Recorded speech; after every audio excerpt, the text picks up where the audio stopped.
once you can define sustainability for the whole biosphere, it's much easier to understand your own context in that, and then gradually approach being part of the solution rather than the problem. The first sustainability principle is that when the world is sustainable, mined materials that we dig out from the Earth's crust, are no longer systematically increasing in concentration in natural systems. Today they are. We'd never say that we have that flaw of design of society, but in fact we do. Instead we say fossil CO2, phosphates in lakes, cadmium in kidneys, and so forth and so on. It only means that our relationship with mined materials is such that we allow mined materials to increase as waste in the system, and that is inherently unsustainable. The second principle is that when the world is sustainable, chemicals too have stopped to systematically increase in concentration. Today we have that flaw of design as well in our companies and in our municipalities, but we rarely talk about that. Instead we say PCB, DDT, dieldrins, endocrine disruptors, dioxins, anti-inflammables, and maybe sometimes we say bad luck. Who could foresee that this chemical would be banned soon? Well, we could, because if we manage chemicals such that they increase in concentration by asking the wrong questions, we are part of the problem and we will have to face the economic consequences.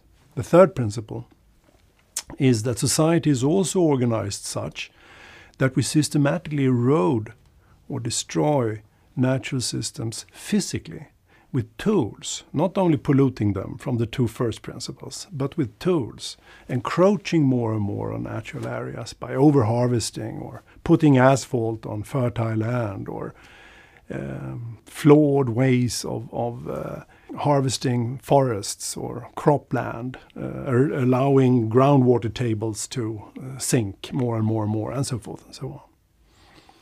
And the fourth principle is that we are eroding trust between people and their institutions. We don't trust our institutions anymore, and therefore we don't trust each other anymore globally.